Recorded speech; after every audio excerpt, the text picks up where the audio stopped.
কবিতা রবীন্দ্রনাথের প্রতি। কবি শামসুর রহমান।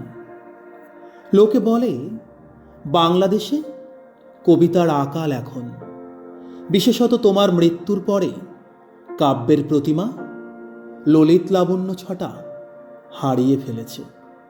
পরিবর্তে রুক্ষতার কাঠিন্য লেগেছে শুধু, আর চারিদিকে পোড়ো জমি।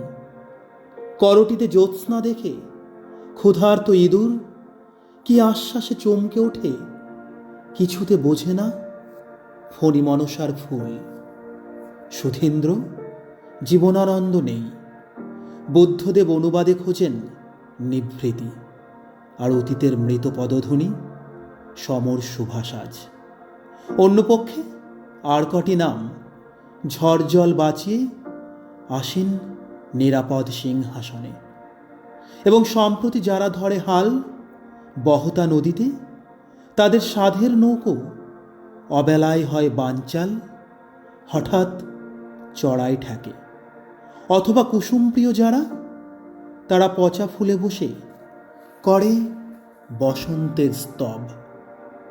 যেমন নতুন চারা পেতে চাই রোদ বৃষ্টি, তেমনি আমাদেরও অমর্ত্যের ছিল প্রয়োজন আজীবন।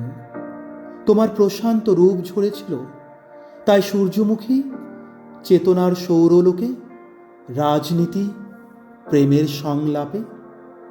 যেন তুমি রাজসিক একাকিত্বে মধ্যদিনে যবে গান বন্ধ করে পাখি, কখনো ফেলনি দীর্ঘশ্বাস, যেন গ্রীষ্মে বোলপুরে হওনি কাতর, কিংবা শুকনো গলায় চাউনি জল, অথবা সমীর তিরোধানে তোমার প্রজ্জ্বল বুক হয়নি কো দীর্ণ, কিংবা যেন মোহন ছন্দের মায়ামৃগ করেনি ছলনা কোনো।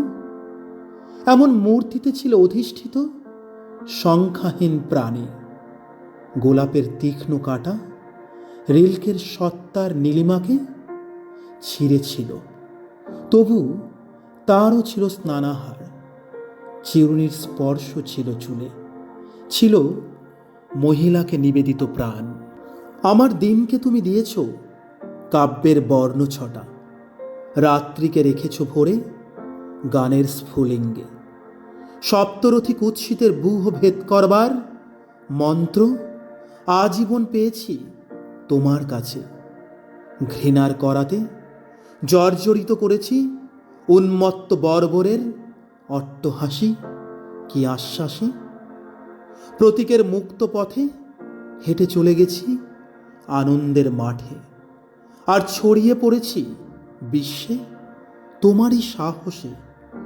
অকপট নাস্তিকের সুরক্ষিত হৃদয় চকিতে নিয়েছ ভাসিয়ে কত অমলিন গীত সুধারসে। ব্যাং ডাকা ডোবা নয়, বিশাল সমুদ্রে হতে চাই এখনো তোমারই মতো উড়তে চেয়ে। কাদায় লুটিয়ে পড়ি বারবার, ভাবি অন্তত পাকের কোকিলের ভূমিকায় সফলতা এলে কিছু সার্থক জনম। ধন্যবাদ।